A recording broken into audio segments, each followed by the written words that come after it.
이번 대선에서 가장 유명해진 여론조사 전문가입니다. 네. 윈지 코리아 박시영 부대표 모시겠습니다.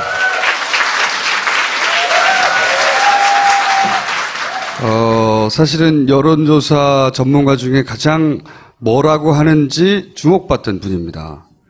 왜냐하면 지난 총선의 결과도 가장 정확하게 맞췄었고, 그리고 이번에는 이제 민주당을 말하자면 컨설팅 해준 회사예요. 깜깜이 기간 동안 한 일주일여. 네. 엄청난 변화가 있었죠, 실제로는. 뭐 엄청난 변화 없었는데. 아니 근데 그 깜깜이 기간 동안 숫자만 얘기 안 했지. 네. 페북으로 다 얘기를 하시던데요. 그러니까요. 밑밥만 좀 던졌죠. 근데 네. 각 정당이나 언론사들이 조사를 다 하고 있었죠, 사실. 그렇죠. 예, 공표만 안 되는 조사였는데 특징이 뭐였냐면 5월 2일까지는 대개 이제 문재인 대표가 한 40% 내외에서 움직이지 않았습니까? 네. 그리고 이제 홍준표, 안철수 후보가 거의 붙었죠. 어떤 조사에서는 홍준표 후보가 앞선 조사다 몇 개 나왔고, 다수는 안철수 후보가 조금 더 앞선 조사가 많이 나왔었는데 그 이후로 홍준표 후보가 계속 줄곧 앞섰어요.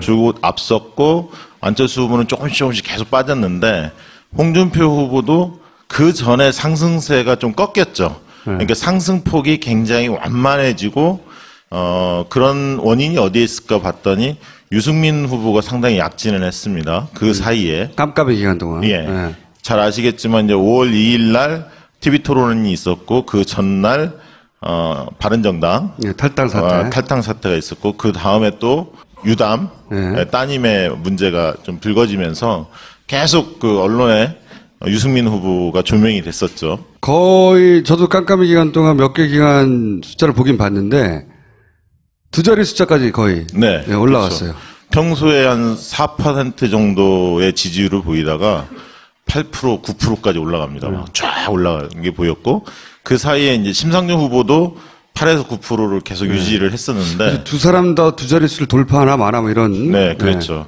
근데 이제 심상정 후보는 계속 정체에 있었고요. 유승민 후보는 계속 상승했는데 상승의 주요 계층이 누구였냐면 20대 남자였습니다.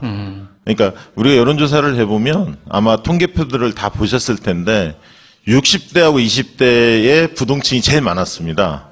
항상. 그래서 60대 어르신들 중에 부동층이 있었죠. 보수 후보 중에 누구를 지지할지 아직 결정하지 못했던 그 층이 있었고 20대 중에서 부동층은 특히 여성보다는 남성이 많았습니다. 그래서 조사를 해보면 20대 여성은 심상정 후보가 계속 급상승을 했습니다. 그래서 문재인 후보 다음에 2위를 거의 심상정 후보가 20대 여성에서는 지지를 받았었고요.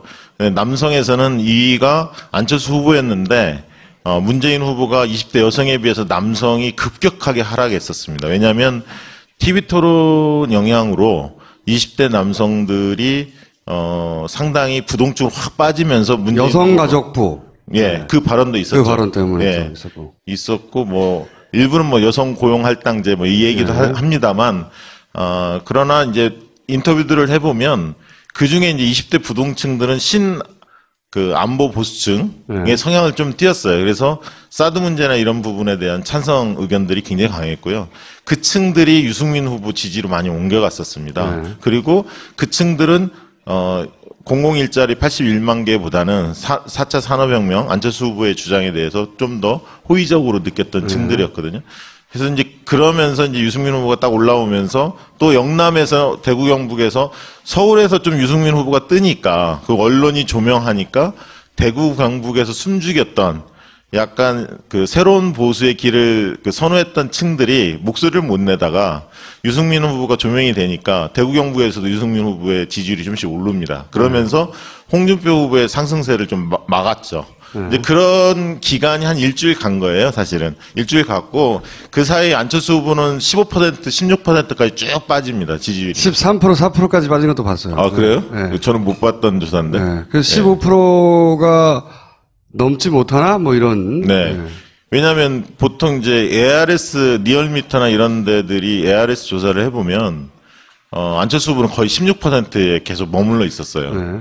그리고 예를 들면 홍준표 24, 뭐 문재인 44, 뭐 이런 식으로 ARS 조사는 주로 그렇게 나왔고, 전화면접 조사로 무선 안심번호, 저희는 이제 안심번호 조사를 많이 해봤는데, 전화면접 조사를 해보면 문재인 뭐 38, 그 다음에 예를 들면, 홍준표 19, 안철수 17, 뭐 이런 식으로 조사가 됐었습니다. 그걸 이제 백분율로 환산하고 보정작으로 하면 문재인 한 41, 그 다음에 홍준표 한 22, 안철수 한 18, 19 이렇게 나왔었는데요. 그게 이제 마지막 한 2, 3일 사이였는데 잘 아시겠지만 이제 마지막 뚜벅이 유세를 안철수 후보가 결의하지 않습니까? 그걸 안 했으면 10%대에서 끝났을 거예요. 저는 그거 안 했으면 15% 무너질 수도 있었다고 봅니다. 네, 맞아요. 그게 왜 영향을 끼치죠? 왜냐하면 안철수 후보를 좋아하는 분들은 새로운 정치, 기성 정치와 다른 모습을 원했던 게 있거든요. 그러니까 안철수 후보가 지지율이 빠졌던 원인을 보면 대통령감이 아니다. 준비가 안 돼 있다. 이게 제일 큰 거고요, 사실은. 왜냐하면 중도 성향을 띄었기 때문에 그물을 넓게 치려면 자기 중심 확보해야 하는데 그 부분에 대한 준비가 전혀 안 돼 있다라는 게 TV 토론에서 여실히 많이 드러났기 때문에 가장 크게 빠진 거였고요. 두 번째는 새로운 방식의 선거운동, 선거 캠페인을 하지 못했던 거죠. 네거티브 중심으로만 그 했었고요. 문모닝이 예. 그 안철수의 지지를 떨어뜨리는데 크게 기여했어요. 계속. 예, 그러니까 벽보가 굉장히 신선했잖아요, 처음에. 근데 그 다음에 검증공색, 그 다음에 유치원 발언, 1차 TV 토론에서 잘 대응하지 못하면서 지지율이 4월 10일 날 이후로 후보 등록일인 4월 15, 16 앞두고 한 5% 쭉 빠집니다. 그러면서 이제 두 후보가 굉장히 접전이 일어났는데 그 일주일 사이에 15, 16일이 굉장히 중요한데 후보 등록 시점에 조사를 해보면 ARS 조사 같은 경우는 거의 한 12, 13%까지 벌어지고요. 전화면접 조사에는 한 7%? 그 정도까지 벌어집니다. 그러면서 이제 초반에 확 벌어지기 시작하면서 23일 날 잘 아시겠지만 선관 1차 토론회. 그게 이제 저 때죠. MB 아바타. 예. 그러니까 MB 아바타 전에 꺾이는 게 유치원 발언. 예, 그때부터 네. 꺾인 거예요. 유치원 발언이 그로부터 피해를 입는 유권자층이 확 움직였어요. 그래서 생각보다 엄청나게 많이 빠졌거든요. 당황스러울 정도로. 그러니까 이제 저희가 포커스 그룹 인터뷰라고 FJ라는 심층 면접 조사를 많이 합니다. 왜냐하면 심층 면접 조사를 하면 어떤 것을 이야기할 때 태도가 변화되는지를 알 수가 있습니다. 그러니까 정성조사 방식인데요. 우리가 흔히 이렇게 이야기합니다. 만약에 정량조사, 전화조사나 ARS 조사만 한다면 내 마음속에 문재인이 51이고 만약에 안철수가 49라고 생각을 합시다. 비중을.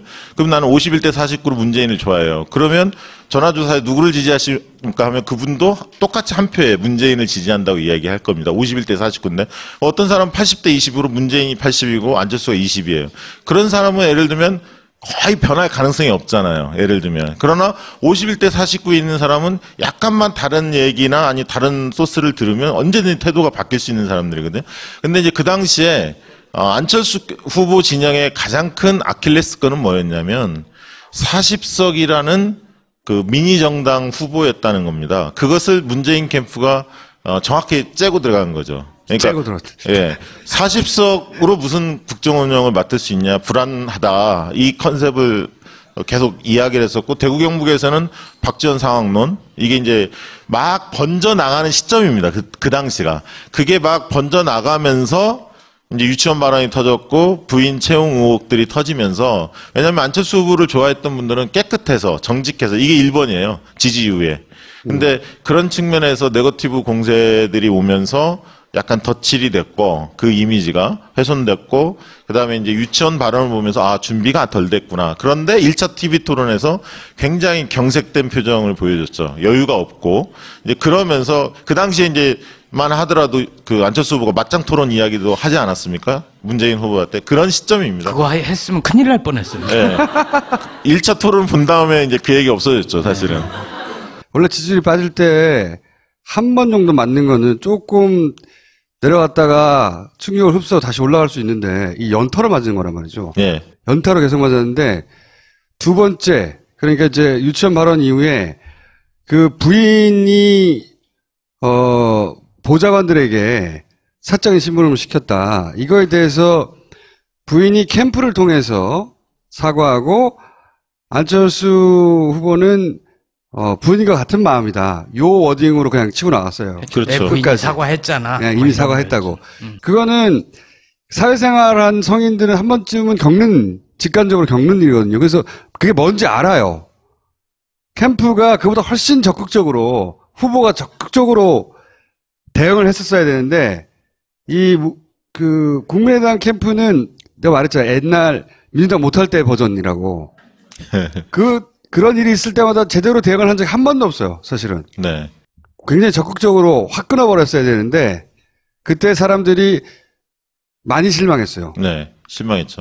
그래서 이제 조사를 해보면, FCI를 해보면, 각 후보별로 5명을 제시하고, 대통령감이 누구냐라고 평가를 받아봅니다. 그러면 본인들이 지지를 하는 후보든 안 하든, 대통령감이 누구냐에 대해서 손을 들거든요. 들어보면, 이렇게 평균을 내보면, 문재인 후보가 압도해요. 대통령감이라는 거는. 그 얘기는 뭐냐면, 대통령으로서 기본 자질은 돼 있다. 준비돼 있다. 그러나 나는 저 사람의 성향이 마음에 안 들고 뭐가 마음에 안 들어서 난 지지를 안 할 뿐이야. 이렇게 생각하는데 안철수 후보는 호감도는 굉장히 높지만 대통령감이냐 아니냐 물어보면 지지하는 사람들 손을 못 듭니다. 그런 와중에 TV 토론이 딱 터진 거예요. 확신이 드는 거죠. 그렇죠. 그러니까 저분은 사람은 좀 좋은 것 같은데 선량한 분인 것 같긴 공부도 한데. 많이 했고 네네. 올바르게 살았고 성공도 한 거. 교과서에도 나오고. 네. 예. 좋은 사람인 이미지가 있었는데 그렇지만 능력이 좀 부족한 건 사람들이 도와주면 될 거야 이렇게 생각하다가 네. 도와줘도 안 되겠는데? 그게 이제 굉장히 큰 부분이요. 그래서 사실은 저는 이제 페이스북에 그 얘기를 했지만 23일날 토론회가 사실 이번 대선 거의 끝난 거나 다름없었거든요. 그러니까 23일 토론이 그만큼 중요했던 거예요. MB 아바타. 예. 그 이후에 여론조사 결과가 15%에서 20%로 확 벌어집니다. 차이가 1, 2 차이가. 미국 정치 우리말을 잘하는 전문가 있어요. 근데 그 양반이 그 토론을 봤어요. 토론을 보고 하는 말이 저것은 정치 토론의 101인데 그러니까 첫 장 1번에 나오는 절대 스스로 부정적인 네거티브한 자기 표현을 하면 안 되는 건데 저거는 캠프에서 저렇게 했을 리가 없을 것 같다. 도저히 이해가 가지 않는다고. 이번에 사실 여성분들 이야기 들어보면 심상정 후보에 대해서 굉장히 좋아합니다. 40대, 50대 여성분들도. 왜냐하면 박근혜 때문에 손해봤다는 거예요, 심상정이. 여성 대통령이 망쳐놔서. 그러나 다음 선거 때 심상정을 주목할 수 있다. 긍지를 느낀다. 이런 얘기 많이 해요. 그러니까 똑똑한 여자, 다른 대선 후보들을 막 압도하는 똑똑한 여자. 여기에 호감을 느끼는 여성층이 많이 있어요. 근데 이제 심상정 후보가 사실은 마지막 선거 전략을 잘못 썼다고 저는 봅니다. 그거 저도 그렇게 생각해요. 예. 왜냐하면 5차 토론과 거기서 완전히 망쳐놓은 거죠. 그 이후에 예. 망해버렸어요. 제가 오늘 아침에 노회찬 의원하고도 그 얘기했는데 잘 나갔거든요. 4차까지. 굉장히 당당하고 그러니까 이 쟁쟁한 대권 후보가 된 남자들을 막 호령하고 말이지. 가르치고. 그런데 5차에서 저는 그 이유를 그렇게 봅니다. 욕심이 생겼다고. 토론 보면서, 이번 토론 너무 못한다. 말을 잘했다 못했다가 아니라, 그리고 이제 그러면서 고지가 바로 저기라고 생각하면서, 사실 정의당과 민주당의 지지 기반은 같이 굉장히 광범위하게 공유해요, 실제. 근데 거기서 문재인을 때려서 그걸 뺏어올 전략을 썼다는 게, 저는 뭐 그런 점도 있지만 그전에는 굉장히 도전적인 모습을 보여줬는데 그날 유승민 후보를 계속 치켜 세웠잖아요. 그전에도 한번 세웠는데 또 세우면서 약간 나는 이제 좀 잘 나가. 뭐 그런 면도 있고 약간 이제 그렇게 보이는 거예요. 그래서 머리를 쓰는 듯한 느낌? 네. 그래서 마지막에 지금 플랜카드 마지막에 현수막 교체됐을 때 한번 보십시오. 마지막에 소신투표 유승민 이렇게 갔거든요. 그러니까 소신투표라는 브랜드를 유승민이 먹은 거야. 그 전에 심상정이 계속 먹다가 유승민한테 스스로 먼저 넘겨줬어요, 사실. 계산법이 이랬던 것 같아요. 그러니까 저는 머리를 너무 썼다고 생각했는데, 마지막에. 그러니까, 홍준표의 당선 가능성을 떨어뜨리면 떨어뜨릴수록, 그러니까 유승민 후보가 홍준표 후보, 어차피 자기 표를 가져갈 것 같지는 않고, 홍준표 후보의 가능성을 떨어뜨리면 떨어뜨릴수록, 그래서 문재인 후보가 당선될 가능성이 높아지면 높아질수록, 그 여유표가 자신에게 올 거라고 하는 산수론을 맞는 얘기예요. 산수로는. 근데 유권자들이 그렇게 복잡하게 생각하나. 그 계산법이 한번 작동한 것 같고요. 그리고 또 하나는 그리고 나서 자기한테 직접 올 표. 그러니까 홍준표의 당선 가능성을 떨어뜨리고 그리고 그렇게 여유가 생긴 문재인 표를 가져와야 되겠다. 이렇게 계산법이 섰던 게 아닌가. 저는 그렇게 이해해서 보면서 그러면서 물론 뭐 소수 정당으로서 같이 겪는 서러움을 이제 감정이입해서 응원할 수도 있지만 근데 그게 단순 응원 차원이 아니라 구호로 등장하고 네. 그다음에 김종대 의원이 나와서 막 심상정을 아니면 누굴 찍을 거냐 그랬더니 라디오 인터뷰에서 그렇다면 심상정이 아니라면 유승민을 찍어라. 네. 그러니까 개인의 생각이 아니라는 거거든요. 그게 네. 캠프 단위에서의 고민 끝에 나온 전략인데 그게 계산이 들어간 거예요. 네 번째까지는 그냥 심상정 자신이 가지고 있는 경쟁력으로 매력을 막 뿜었는데 계산이 들어가면서 태도도 좀 어정쩡해졌고요. 그리고 네. 이해할 수 없는 유승민 그리고 방송에서는 안 했는데 어디 유세 같은 데 가면 꼭 문재인을 때려요. 한 번씩. 예? 그 두 가지 전략을 동시에 구사했는데 그게 이제 욕심이 생긴 거거든요. 네. 마지막에 보면 아마 깜깜이 선거기 때문에 홍준표 쪽에서 계속 붙고 있다, 역전한다, 뭐 이런 얘기들이 막 흘렸잖아요. 언론에서도 받아쓰기도 하고. 그리고 대형 교회 중심으로 홍준표를 지지한다, 이런 게 막 카톡에 막 돌아다니고 있고. 네. 이러면서 그 대구 경북이 결집하고 있다, 이런 게 계속 감지가 되니까 이쪽 야권 지지층이 위기의식을 많이 느낀 거 아닙니까? 네. 이제 그러면서 야야 대결이 아니라 여야 대결로 다시 이렇게 환원이 되고 보수와 진보의 대결 국면이 네. 홍준표 후보가 친북 좌파 척결 막 이런 식으로 극단적으로 몰고 가니까 그런 어떤 위기감 속에서 사표가 당연히 뭐 나올 그런 것도 수밖에 있는데 없는 측면이 그런 있어요. 게 있다 하더라도 그 6%대가 아니라 그보다 더 높이 득표할 수 있었던 걸 추세를 떨어뜨리는 건 그 캠프 내에 전략의 실수였던 것 같고 때리려면 안철수를 때렸어야 되는 거거든요. 그쪽에서는. 그러니까 사전 투표했을 때만 해도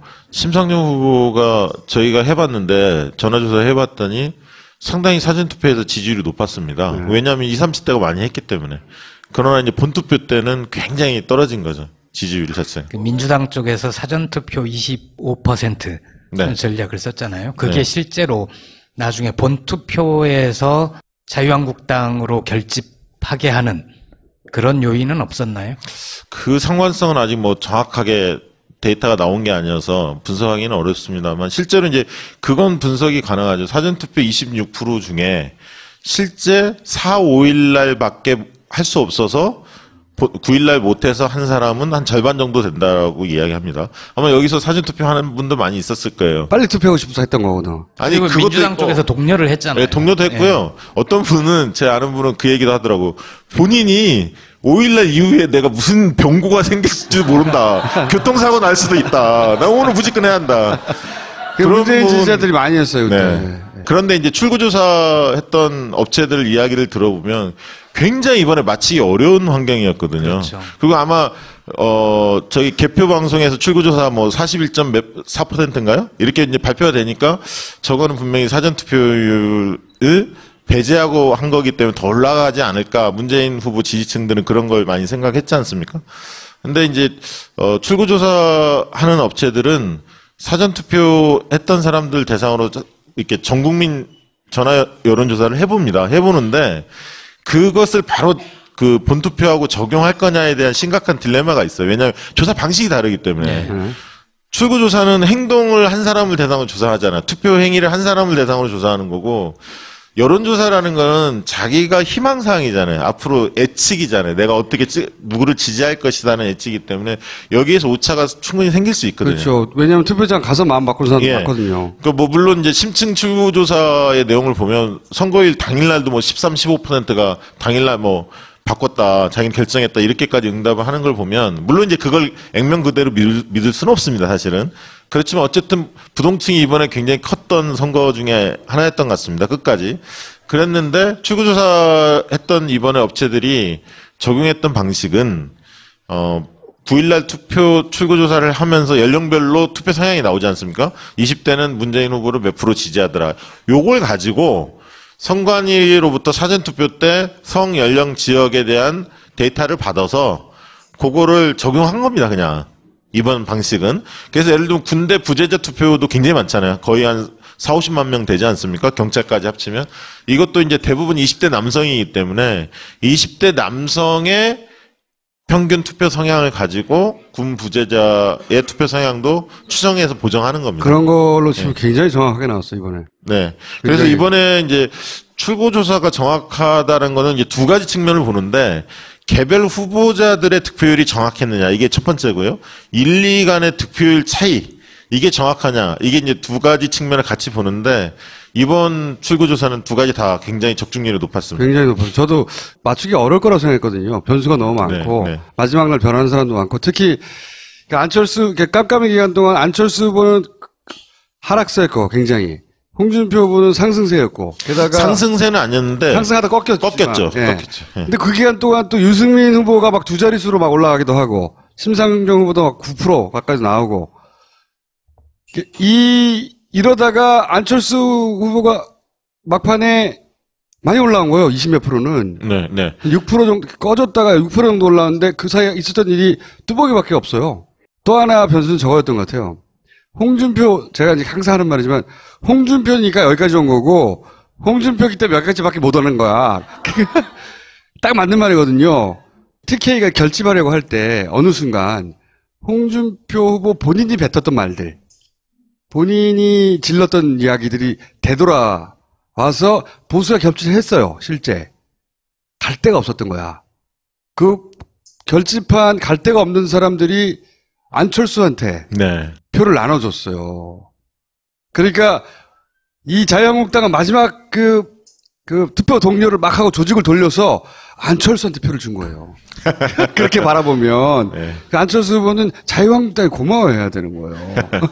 특히 서울이 투표율이 꽤 높았지 않습니까? 네. 78.6인가 이렇게 나와서 보통 이제 기억하실지 모르지만 전국 선거에서 서울은 늘 평균보다 떨어졌었습니다. 네. 근데 이번에 77.2였는데 78.6인가 이렇게 높았거든요, 서울이. 굉장히 높았던 거죠. 그건 저는 뭐 그거는 촛불 집회 때문이라고 봅니다. 거기에서 많이 이제 광화문 집회였잖아요. 각성이 된 거죠, 많은 분들이. 예. 그리고 그 이번 이제 F사에 해보면 재밌는 거 하나 소개해드리면, 이번 선거 사람들한테 물어보면 이번 선거가 굉장히 이렇게 뭐랄까요, 겉으로는 차분한 선거였거든요. 그러니까 유권자들이 볼 때는 지난번 대선 때는 보수 진보가 쫙 갈라져서 굉장히 뜨겁게 선거운동을 했다는 인식이 있습니다. 각자 느끼는 감이. 근데 이번에 너무 조용하다는 거예요, 부인들이. 유세차도 별로 보이는 것 같지도 않고. 그럼 왜 그러냐 물어봤더니 이런 얘기를 합니다. 50대 여성들은, 40, 50대 여성들은 이미 탄핵 과정에서 주변 분들하고 세게 싸운 거야. 탄핵 찬반에 대해서 막 너무 싸워서 이제 그 정치 얘기를 하고 싶지가 않고 내 정치적 의사를 피력했을 때 상대가 어떤 반응을 보일지 알기 때문에, 과거에 지난 대선 때는 50대도 기억나실 겁니다. 단톡방에 일방적 박근혜 후보 홍보하는 글들이 막 도배됐었거든요. 이번에 그게 없었던 거예요. 그러니까 나랑 아주 정치적 성향이 같은 사람끼리만 나누지 약간 섞여 있는 무리에서는 정치 얘기를 안 하는 겁니다. 탄핵 때문에. 그랬고요. 그래서 이제 물어봅니다. 그러면 그 투표 열기는 어떨 것 같으세요? 이렇게 물어보면 자식들이 너무나 선거에 관심이 많다는 거예요. 자식들이. 그러니까 예전에는 안 그랬는데. TV 토론을 보면 아무 말도 안 하고 가만히 지켜본답니다. 자녀들이 부모님과 얘기를 않고 그러면서 끙끙 소리 내고, 야당 후보가 잘못하면 소리 내고. 그래서 이야기하면 들어가지 씨도 안 먹히고, 그래서 부모님들이 씨도 안 먹힌다라고 표현을 합니다. 그래서 이번에 젊은 애들 투표 많이 할 것 같습니다. 이렇게 이야기를 하거든요. 그래서 이번 아마 이게 선거의 특징이 겉으로는 굉장히 뜨겁게 달구지지는 않았지만 관심도는 굉장히 높았던 선거였다. 네. 그렇게 보여집니다. 근데 만약에 그렇지 않고 홍준표 후보가 시간이 충분히 있었다. 그래서 이렇게 극단적인 전략을 쓰지 않았어도 됐다. 천천히 차곡차곡 올라올 시간이 있었다. 그럼 저는 30% 넘어갔을 거라고 봅니다. 한 달만 더 했었으면. 아니, 그렇게 안 쓰더라도 홍준표이기 때문에 안 되는 거예요. 왜냐하면 이번에 20대, 30대 홍준표 지지율이 한 자릿수잖아요. 그리고 40대, 50대 수도권 여성들이 홍준표한테 표가 가지 않아요. 그러니까 자기가 보수라고 얘기하면서 홍준표는 못 찍겠다라는 사람들이 굉장히 많았거든요. 그건 그런데. 그러니까 남성까지는 침투를 하더라도 여성을 침투를 못했고 40대, 30대, 20대의 보수층이 수도권에서 움직이지 않았어요. 그 층이 안철수한테 간 거예요. 근데 이거는 이제 홍준표 후보가 가진 그러니까 이번에 구사한 전략은 원래 홍준표가 그렇게 생겨먹은 사람이라 구사한 게 아니에요. 전혀 다른 전략도 취사 선택에서 그런 척하면 쓸 수 있는 사람이에요. 근데 이번에는 너무 급하니까 시간도 짧고 25%에 해당되는 탄핵 반대 세력부터 잡지 않으면 올라갈 방법이 없는 거라. 나머지는 안철수가 먹고 있고 유승민이 먹고 있고 그다음에 문재인이 일부 먹고 있으니까 그런 얘기를 저랑 한 적이 있어요. 초반에. 갈 길 이거밖에 없다고. 두고 봐라. 내가 여기서 일단 20% 돌파한 다음에 어쩌고저쩌고 하길래 안 된다고 했죠. 홍준표는 그랬을 거예요. 저놈이 안 된다고? 그럼 되겠네? 하고 했을 거예요. 지난 연말부터 한번 몇 가지만 좀 짚어봤으면 좋겠는데요. 그러니까 문재인 후보가 굉장히 위험했던 순간들이 있었습니다. 그것도 사실은. 한번 짚어보죠. 네. 자, 문재인 후보가 작년 10월 달에 국민성장이라는 싱크탱크를 발표했습니다. 그래서 경제 쪽을 뭔가 승부를 보려고 일자리 문제 이 부분에 대해서 이제 드라이브를 걸었는데 한 500명 학자들. 그렇죠. 막 메모드 학자들 유용을 과시하면서 이제 그랬는데 아니 그 부분들은 당연히 필요하죠. 근데 그 당시만 해도 문재인 후보는 집토끼 전략보다는 산토끼 전략이 굉장히 심취해 있었어요. 그러니까 외연을 확장해야 한다는 강박관념이 있었고 하도 외연 확장성이 없다 그러니까 그리고 경제에 약하다는 얘기들을 하도 들어서 경제로 뭔가 승부를 봐야 한다 이렇게 생각하신 것 같아요. 근데 이제 그 당시에 시대 정신을 조사를 해보면 공정과 정의가 더 높게 나왔었거든요. 경제적 이슈보다는. 그 와중에 최순실 사건, 국정농단 사건이 터진 겁니다, 사실은. 터져서 이제 자연스럽게 이제 그쪽으로 점점 갈 수밖에 없는 환경이 됐던 거고요. 그런데 이제 그 와중에 어쨌든 이재명 시장이 굉장히 선명성을 드러내면서 지지율이 막 고공상진한. 그렇죠. 고구마 사이다. 예. 네. 그러면서 이제 문재인 후보가 뒤늦게 사실은 당과 보조를 맞추시다가 본인도 선명성을 강조하는 쪽으로 바꿉니다. 그러면서 공정과 정의를 강조하기 시작해요. 근데 여기서 중요한 것은 안철수 후보 측의 선거 전략이에요. 그게 뭐냐면 안철수 후보는 그 전에 트레이드 마크 중에 하나가 공정사회였거든요. 그러니까 안철수 후보 생각나는 것 중에 하나는 그런 어떤 벤처 IT 이런 것도 있지만 공정사회, 공정성 이 부분이 굉장히 갖고 있는 장점 중에 하나였는데 이 부분이 없어지기 시작해요. 안철수 후보로 보십시오. 이번 선거 과정에서 안철수 후보는 4차 산업혁명, 미래에 대한 이야기하고 끝났습니다. 사실 선거가. 정말 어울리지 않는 옷을 입었던 거예요. 애초에 안철수는 20, 30대, 특히 20대의 열광을 바탕으로 탄생하는 신드롬이었는데 문재인 후보 조금만 이어가겠습니다. 네. 더. 그래서 이제 공정과 정의에 대한 것을 많이 이야기하면서 개혁 적임자 이걸 막 들고 나왔지 않습니까? 그 적폐청산의 적임자 이 부분 가지고 사실 캠페인을 오래 했었고 그러면서 사실은 위기가 찾아올 뻔했던 게 첫 번째 위기는 뭐였냐면 탄핵 이후에 통합의 정서가 강화될 거다라고 많은 사람들이 예측을 했었어요. 네. 근데 탄핵이 딱 됐는데 박근혜가 불복하는 거야. 네. 그러니까 사람들이 열이 받았어. 네. 이거 이러다 안 되겠다. 완전히 갈아엎어야겠구나. 좀 더 적폐청산을 강하게 드라이브를 걸어야겠구나라는 민심이 형성이 된 겁니다. 다행스럽게. 그러면서 문 후보가 가지고 있었던 그 정체성, 그 트레이드마크가 계속 살아갔어요. 네. 살아가면서 문 후보는 이제 그 뒤에 어떻게 가냐면 정권 교체냐 아니냐의 싸움을 붙었죠. 안철수 후보하고. 그러면서 정권 연장에 대한 프레임을 굉장히 강화합니다. 그래서 홍준표나 바른정당과 손을 못 잡게 쐐기를 좀 박아놓죠. 몇 번. 박아놓고 그 다음에 뭘로 가냐면 준비된 후보로 승부를 건 거예요. 사실은. 이번 대선은 준비된 후보 든든한 대통령으로 승부를 건 겁니다. 그래서 안정감을 강화하면서 50대한테 안정감을 줬고 안보 전략에 있어서 진보가 수세적인 방식이 아니라 오히려 진짜 안보, 가짜 안보 논쟁을 짚으면서 공세적으로 나갔고요. 그리고 생활 밀착형 공약들을 계속 발표하면서 정책적으로 준비되어 있다는 모습을 보여줬습니다. 그리고 물론 이제 국정 경험이 있는 것을 강점으로 살리면서 한쪽은 120석 대 40석 세력의 구도를 계속 만들어주면서 민의정당과의 차별성을 극대화시키면서 그러면서 안정감, 준비된 능력 이런 부분들을 상당히 캠페인에서 성공했다고 저는 보거든요. 그러니까 그 부분이 선거 전략에서 굉장히 유효했다. 근데 저는 후보 측면은 이제 그런 측면이고 캠프 측면을 본다면 민주당이 이번처럼 통일된 어떤 목소리를 낸 적이 한 번도 없어요. 통일이 안 되는 분이 나갔거든요. 나갔죠. 나갔고, 네. 흔히 얘기하는 뭐 박영선 이런 분들도 어쨌든 흔쾌하게 참여하면서 잡음이 없었어요. 이런 건 처음이에요, 처음. 예. 안정감을 줬고요. 세 번째는 저는 지지자들의 몫이라고 봅니다, 이번에.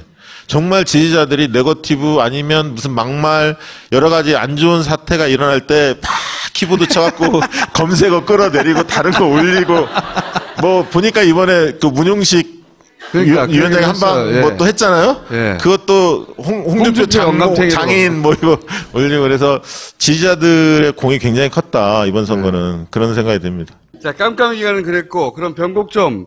그러니까 위기의 순간은 탄핵 전후였고, 그리고 변곡점은 안철수 후보 입장에서는 그러면 토론회, 아바타, 거기서 끝났다. 그 아바타의 끝이 났는데 너무 아픈 게 안철수 후보는 11일부터 16일까지 그 일주일에서 골든 크로스를 완전히 일으켰어야 사실은 안철수 그렇죠. 후보가 거머쥘 수가 있었죠. 왜냐하면 세력이라는 게 약했고, 그럼 본선거 들어가면 당연히 정당 대결이 들어가기 때문에 밀릴 수밖에 없는데, 그런 이제 바람에 의한 선거를 해야 했는데, 그러지 못했고, 검증 공세에 그 당혹스러운 것들이 다 드러났었고, 캠페인의 차별성을 보여주지 못하면서 기성 정치와 다를 게 없다는, 그리고 결정타는 이제 23일 날 대통령감이 아니라는 것을 대국민 앞에서 유례없는 TV 시청률이 38%인가 그랬잖아요.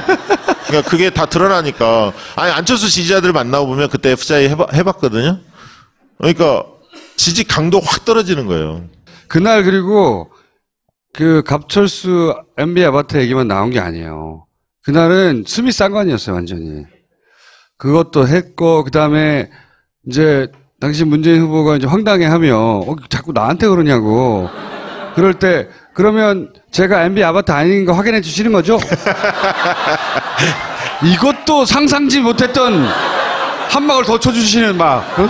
네, 그리고 그것도 있었죠. 그 안철수 후보의 공약 중에서 학제 개편이 굉장히 호응을 얻었었어요. 사실 TV 토론에 논란 되기 전까지는. 근데 이제 TV 토론에서 그게 논란이 되면서 굉장히 그 예산도 많이 들어가고 현실적으로 불가능하다 이런 것들이 국민들한테 알려졌잖아요. 그거를 유승민 후보가 계속 집요하게 파고들었죠. 네. 근데 그걸 이제 적절하게 대응하지 못했다고 생각한 것 같아요. 근데 정책으로 붙어서 유승민을 이기기 어려우니 아마 그리고 또 유승민 후보가 너무 집요하게 구는 게 있어요. 항상 보면. 다른 후보들한테도 징하다 이런 느낌이 있거든요. 그러니까 징하다 하는 느낌이 들 때 너무 하십니다. 너무 그만 괴롭히라고 단호하게 끊어라 이런 걸 미리 생각하고 온 거예요. 제가 보기에는 준비했어요. 확실히. 그런데 아직 징하게 들어오지 않았는데 아직 질문 한두 개밖에 안 했는데 특유의 목소리 톤과 그 억양으로 말을 해버리니까 잘 어울리잖아요. 얼굴하고. 마지막 결정되는 홍준표 안 쳐다보겠다고.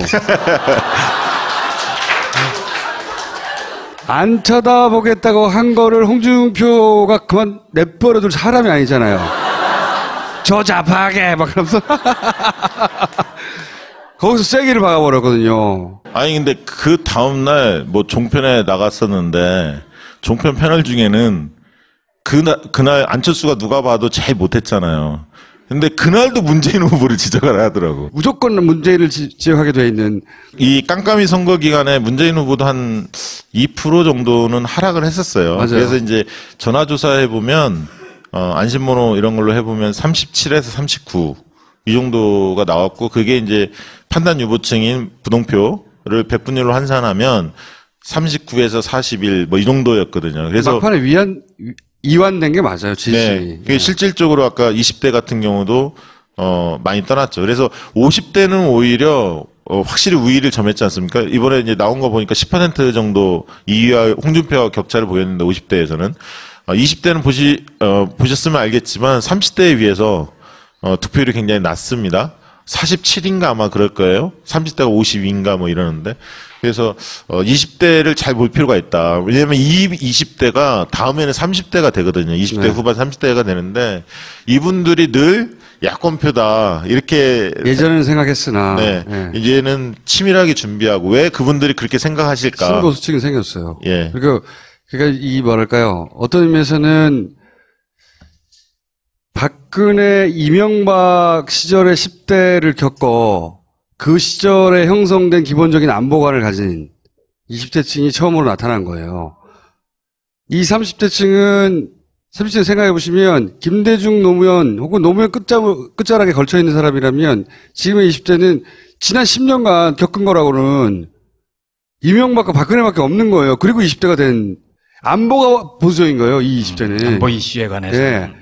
군대를 가야 되는 층이기도 하고 들은 거라고는 뭐 천안함부터 시작해가지고 하여튼 굉장히 새로운 보수층이 나타났어요. 20대에. 맞습니다. 네. 그 새로운 보수층을 유승민 후보가 흡수한 거예요. 유승민 후보는 그 새로운 보수층이 나타난 줄 모르고 대구 가가지고 계속 떠들고 있었던 거고 자기 층이 어디인지 몰랐던 거죠. 네, 그렇죠. 만약에 유승민 후보가 그걸 정확하게 알고 거기서 계속 때려서 타겟을 했으면 제가 보기엔 한 15%도 넘을 수도 있었어요. 네. 그러니까 막판에 지금 조사를 해보니까 출구조사 분석을 해보면 유승민 후보가 여론조사에 비해서 덜 나왔거든요. 6.8인가 나왔잖아요. 실제 여론조사에서는 9%까지 10%까지도 나왔었는데 그래서 마지막에 이제 그 층 중에 일부가 안철수 후보로 찍은 거예요, 사실은. 네. 안철수 쪽으로 갔고 둘 다 좋아하는 성향이 비슷했거든요. 예. 문재인 지지자들 중에 이거 위기다 그러면 짜증나는 사람도 많이 있었거든요. 아니 진짜 다들 뭐 과반에 대한 너무나 그러니까. 그 기대도 있지만 확신의 차이 있으니까 왜냐하면 유세 현장을 가면 너무나 많은 사람들이 모여 있기 때문에 네. 그렇게 착시 현상을 갖는 것 같아요. 가장 적극적인 층이 많았던 거지 실제 문재인 후보의 지지층은 막판에 와야 됐어요. 와야 됐다기보다 이완됐어요. 그래서 좀 떠날 때도 떠나고 뭐 어차피 되는 거 아니야? 유승민 층으로도 가고 많이 갔어요. 그래서 위기라고 막 말하는데도 안 믿어. 괜히 40한 5% 득표할 거다 이렇게만 얘기해도 네. 막 공격받기 십상이고 그러니까 말을 못하고 50% 넘기려고 그러는 거지 니네 47%인데 이렇게 받아들이기 시작한 거죠. 간신히 40% 넘긴 거예요. 그 이완되어 가는 지지층 이완되어 가는 거를 지지층 스스로 몰랐던 거예요. 나는 다들 가니까 나는 뭐 한 표 정도 일로 빠져나와도 돼 하는 사람들이 엄청 많았어요. 이게 이제 호남 같은 경우도 예전 선거가 늘 막판에 전략적 투표에 확 쏠림이 늘 있어 왔기 때문에 문재인 후보가 뭐 70% 이상 확 쏠리지 않을까 이렇게 예상하는 분들도 많이 계셨죠, 사실. 근데 실제 조사해보면 그렇지 못할 거라는 걸 저희들은 계속 느껴왔거든요. 왜냐하면 조사하면 문재인 57, 안철수 27, 뭐 이런 식으로 30% 정도의 갭을 계속 유지해 왔거든요. 깜깜이 선거 기간 동안에. 8대기가 될 거라고 말하고. 그러니까 실제 조사했더니 결과 나온 게 60대 30 나왔잖아요. 광주 전남에서 딱 30% 차이 나왔거든요. 그렇기 때문에 이제 그렇게 쏠리지 않는다라는 거 봤기 때문에 이게 문재인 후보가 45%를 넘을 가능성이 거의 희박했던 상황이었습니다. 마지막 한 3, 4일 앞두고는. 그리고 또 오자 후보가 모두 10%대를 득표할 수도 있는 강한 후보들이었어요. 생각해 보시면. 예전에는 2번 밑으로는 무의미하거나 그렇게 해봐야 3번 정도였거든요. 4번, 5번도 이렇게까지 관심을 많이 골고루 받았던 선거가 없어요. 실제 유권자 측이 굉장히 불화돼 버렸거든요. 예전처럼 진보 보수만으로 구분할 수가 없어. 그래서 이거는 한 번 더 혹은 두 번 더 할 텐데 한 가지만 여쭤볼게요. 국민의당은 어떻게 될 거라고 보십니까? 여론조사 전문가의 관점에서. 아니 사실 저희는 여론조사 기관이면서도 정치 컨설팅을 하는 기관입니다. 제 말이 그 말이에요. 여기 네. 컨설팅이거든. 네. 예전에 제가 잃어버린 600만 표를 되찾겠습니다. 슬로건 제가 만들어 드렸죠. 옛날에 손학규 당대표 선거 때. 이번에 나라를 나라답게 나라다운 나라 이걸 썼으면 좋겠다라고 제가 제안을 했었거든요. 모 의원한테. 아마 그게 채택됐는지는 모르겠습니다만 어쨌든 돈을 받은 건 아니었고요. 예. 국민의당은 일단 핵심 두 명이 다 물러난 거 아닙니까? 박지원, 안철수. 네. 그렇기 때문에 지도 체계의 공백 상태가 실질적으로 있죠. 다른 사람이 들어선다고 해서 해결될 문제는 아닌 것 같고요. 중량감이 너무 차이가 나니까요. 네. 그리고 실제로 지금부터는 이제 지방선거를 고민하기 시작할 텐데, 이번 이제 호남도뿐만 아니라 사실은 민주당에 있는 사람들도 지금의 다당제가 계속 지속되기를 바랄 겁니다. 오히려. 왜냐하면 서울 보십시오. 이번에 다 이겼잖아요. 네. 강남권도 다 이기지 않았습니까? 그래서 다당제를 굉장히 바랄 거고 그 매개체의 고리가 뭐겠습니까? 바른정당 같은 경우도 선거구제 개편을 고민할 거예요. 개헌 앞두고. 네. 그러면 중대선거구제 이런 부분들에 대한 매개가 될 수도 있습니다. 네. 예를 들면 독일식 정당방무제 이런 거. 이게 떡밥일 수도 있죠. 예를 들면 그 지금의 다당제를 운영할 수 있는 떡밥이 될 수도 있을 텐데 어쨌든 굉장히 혼란스러울 텐데 살아남을 것이다. 살아남기를 저는 유지했으면 좋겠어요. 왜냐하면 선거 시장이 커집니다. 다당제가 돼야 좋은 사회예요. 저희 같은 데가 먹고 살 수가 있거든. 네. 그러면 국민의 당이 아니라 안철수 후보가 사는 길 혹은 안철수 후보가 이렇게 하면 안 된다고. 일단 돈을 많이 들고 저희 회사를 찾아오십시오. 새로운 층이 생겼어요. 새로운 층을 이해하지 못하면 신문이고 뭐고 간에 다 이상한 데만 때리는 거예요. 다. 맨날 하던 대로만 때리고. 오래된 미디어들이 이상한 소리들 많이 하거든요. 엉뚱한 데를 때리고 있어요. 뭐 하여튼 그런 걸 이해해보자는 거니까 또 모시기로 하겠습니다. 감사합니다. 네, 감사합니다.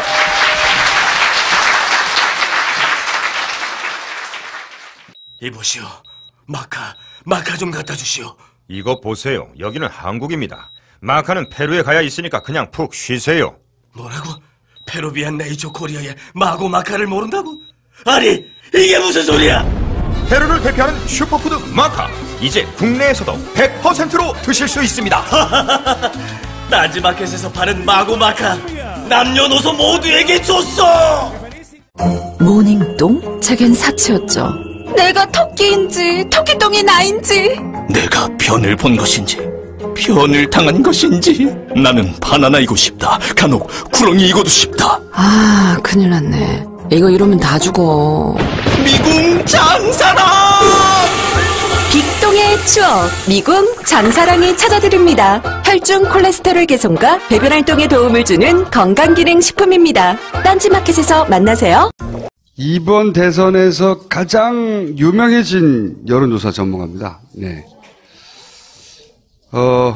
윈지 코리아 박시영 부대표 모시겠습니다.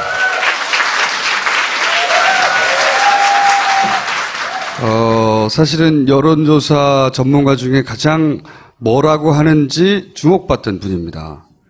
왜냐하면 지난 총선의 결과도 가장 정확하게 맞췄었고, 그리고 이번에는 이제 민주당을 말하자면 컨설팅 해준 회사예요. 깜깜이 기간 동안 한 일주일여 네. 엄청난 변화가 있었죠, 실제로는. 뭐 엄청난 변화 없었는데. 아니 근데 그 깜깜이 기간 동안 숫자만 얘기 안 했지 네. 페북으로 다 얘기를 하시던데요. 그러니까요. 밑밥만 좀 던졌죠. 근데 네. 각 정당이나 언론사들이 조사를 다 하고 있었죠, 사실. 그렇죠. 예, 공표만 안 되는 조사였는데 특징이 뭐였냐면 5월 2일까지는 대개 이제 문재인 대표가 한 40% 내외에서 움직이지 않았습니까? 네. 그리고 이제 홍준표, 안철수 후보가 거의 붙었죠. 어떤 조사에서는 홍준표 후보가 앞선 조사다 몇 개 나왔고, 다수는 안철수 후보가 조금 더 앞선 조사가 많이 나왔었는데 그 이후로 홍준표 후보가 계속 줄곧 앞섰어요. 줄곧 앞섰고 안철수 후보는 조금씩 계속 빠졌는데 홍준표 후보도 그 전에 상승세가 좀 꺾였죠. 그러니까 상승폭이 굉장히 완만해지고 그런 원인이 어디에 있을까 봤더니 유승민 후보가 상당히 약진을 했습니다. 그 사이에. 깜깜이 기간 동안. 예. 네. 잘 아시겠지만 이제 5월 2일 날 TV 토론이 있었고 그 전날 바른정당 예, 탈당 사태. 탈당 사태가 있었고 그 다음에 또 유담 네. 따님의 문제가 좀 불거지면서 계속 그 언론에 유승민 후보가 조명이 됐었죠. 거의 저도 깜깜이 기간 동안 몇 개 기간 숫자를 보긴 봤는데 두 자리 숫자까지 거의 네, 네, 올라갔어요. 그렇죠. 평소에 한 4% 정도의 지지율을 보이다가 8%, 9%까지 올라갑니다. 막 쫙 올라가는 게 보였고 그 사이에 이제 심상정 후보도 8에서 9%를 계속 유지를 했었는데 두 사람 다 두 자릿수를 돌파하나 마나 뭐 이런. 네, 그렇죠. 근데 이제 심상정 후보는 계속 정체에 있었고요. 유승민 후보는 계속 상승했는데 상승의 주요 계층이 누구였냐면 20대 남자였습니다. 그러니까 우리가 여론조사를 해보면 아마 통계표들을 다 보셨을 텐데 60대하고 20대의 부동층이 거죠. 째고 들었죠. 예. 40석으로 무슨 국정 운영을 맡을 수 있냐, 불안하다. 이 컨셉을 계속 이야기를 했었고, 대구 경북에서는 박지원 상황론, 이게 이제 막 번져나가는 시점입니다. 그 당시가. 그게 막 번져나가면서 이제 유치원 발언이 터졌고, 부인 채용 의혹들이 터지면서, 왜냐면 안철수 후보를 좋아했던 분들은 깨끗해서, 정직해서, 이게 1번이에요. 지지 이후에. 근데 그런 측면에서 네거티브 공세들이 오면서 약간 덧칠이 됐고, 그 이미지가 훼손됐고, 그 다음에 이제 유치원 발언을 보면서, 아, 준비가 덜 됐구나. 그런데 1차 TV 토론에서 굉장히 경색된 표정을 보여줬죠. 여유가 없고, 이제 그러면서, 그 당시에 이제, 만 하더라도 그 안철수 후보가 맞짱 토론 이야기도 하지 않았습니까? 문재인 후보한테. 그런 시점입니다. 그거 했으면 큰일 날 뻔했어요. 네. 1차 토론 본 다음에 이제 그 얘기 없어졌죠, 사실은. 원래 지지율이 빠질 때 한 번 정도 맞는 거는 조금 내려갔다가 충격을 흡수하고 다시 올라갈 수 있는데 이 연타로 맞은 거란 말이죠. 예. 연타로 계속 맞았는데 두 번째, 그러니까 이제 유치원 발언 이후에 그 부인이 보좌관들에게 사적인 심부름을 시켰다. 이거에 대해서 부인이 캠프를 통해서 사과하고 안철수 후보는 부인과 같은 마음이다. 요 워딩으로 그냥 치고 나갔어요. 그렇죠. 부인이 사과했잖아. 네, 이미 사과했다고. 그거는 사회생활한 성인들은 한 번쯤은 직관적으로 겪는 일이거든요. 그래서 그게 뭔지 알아요.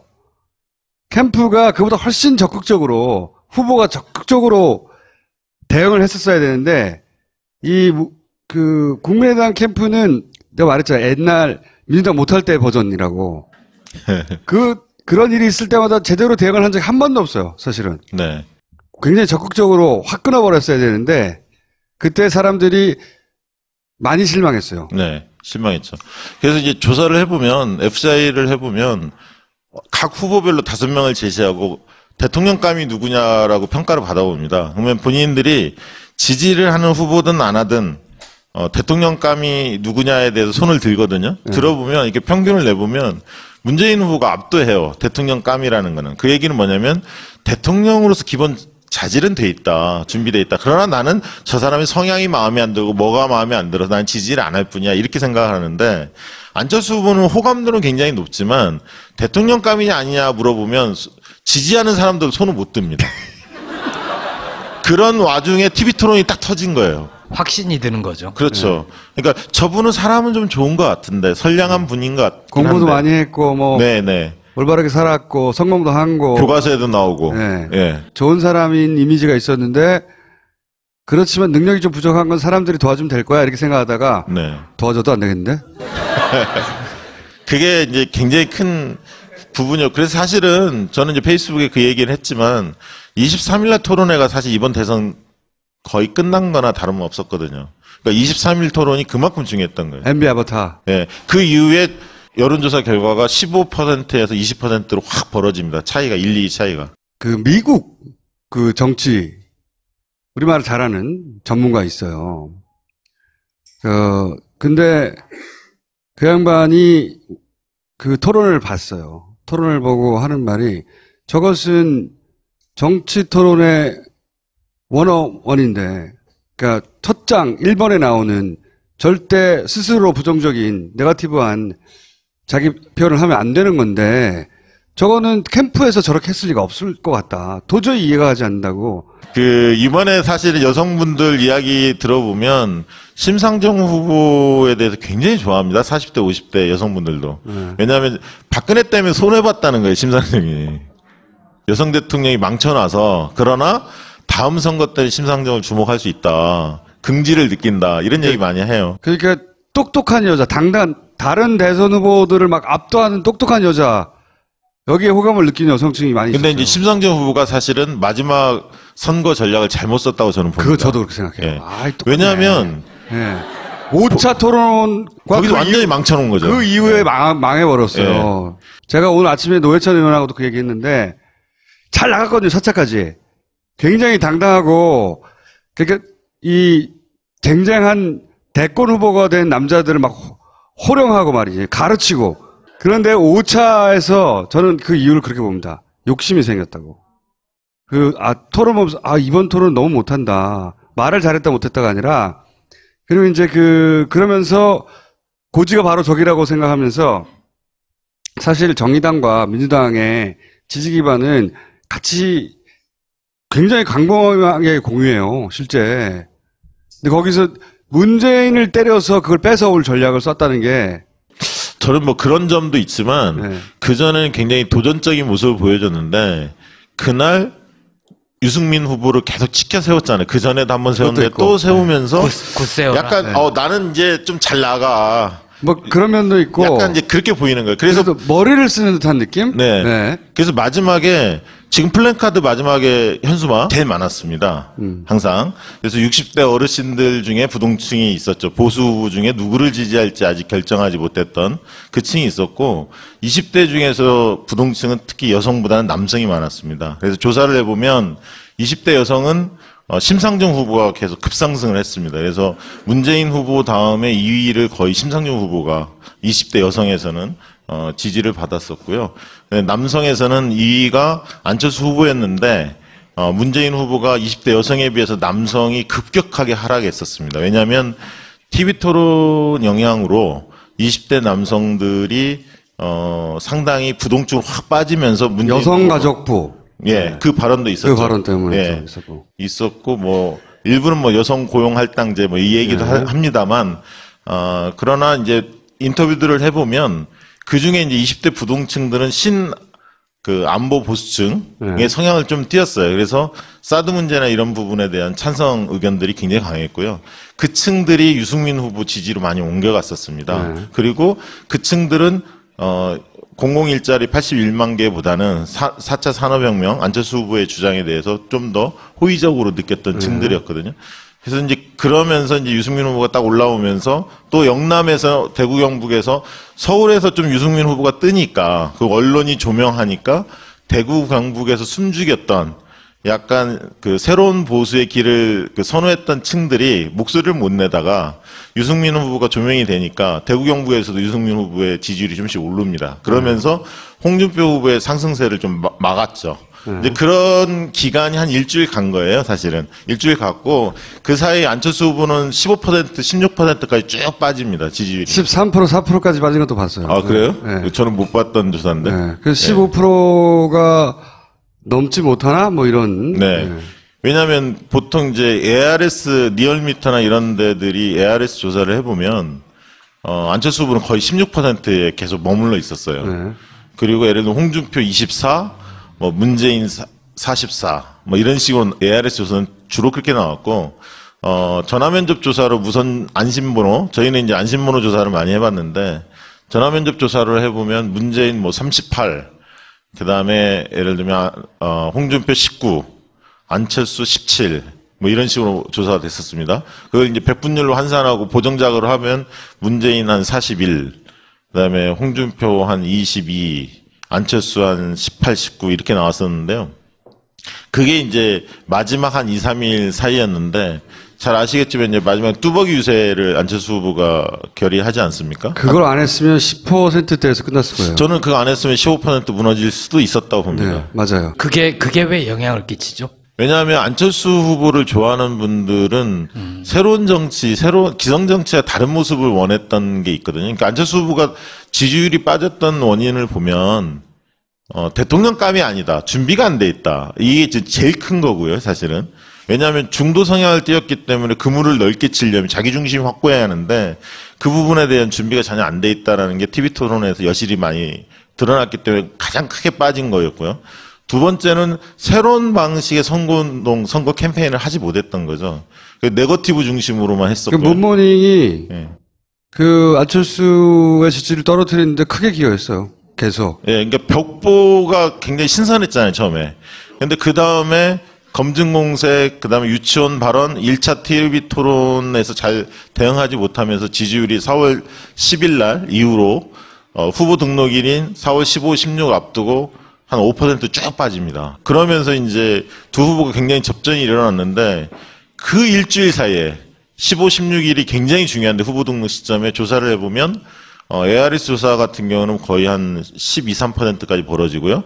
전화면접 조사에는 한 7%? 그 정도까지 벌어집니다. 그러면서 이제 초반에 확 벌어지기 시작하면서 23일 날 잘 아시겠지만 선관 1차 토론회. 그게 이제 저 때죠. MB 아바타. 예. 그러니까 MB 아바타 전에 꺾이는 게 유치원 발언. 예, 그때부터 네. 꺾인 거예요. 유치원 발언이 그로부터 피해를 입는 유권자층이 확 움직였어요. 그래서 생각보다 엄청나게 많이 빠졌거든요. 당황스러울 정도로. 그러니까 이제 저희가 포커스 그룹 인터뷰라고 FJ라는 심층 면접 조사를 많이 합니다. 왜냐하면 심층 면접 조사를 하면 어떤 것을 이야기할 때 태도가 변화되는지를 알 수가 있습니다. 그러니까 정성조사 방식인데요. 우리가 흔히 이렇게 이야기합니다. 만약에 정량조사, 전화조사나 ARS 조사만 한다면 내 마음속에 문재인이 51이고 만약에 안철수가 49라고 생각을 합시다. 비중을. 그럼 나는 51대 49로 문재인을 좋아해요. 그러면 전화조사에 누구를 지지하십니까 하면 그분도 똑같이 한 표에 문재인을 지지한다고 이야기할 겁니다. 51대 49인데 어떤 사람은 80대 20으로 문재인이 80이고 안철수가 20이에요. 그런 사람은 예를 들면 거의 변할 가능성이 없잖아요. 예를 들면. 그러나 51대 49에 있는 사람은 약간만 다른 얘기나 아니 다른 소스를 들으면 언제든지 태도가 바뀔 수 있는 사람들이거든요. 근데 이제 그 당시에 안철수 후보 진영의 가장 큰 아킬레스건은 뭐였냐면 40석이라는 그 미니 정당 후보였다는 겁니다. 그것을 문재인 캠프가 정확히 째고 들어간 거예요.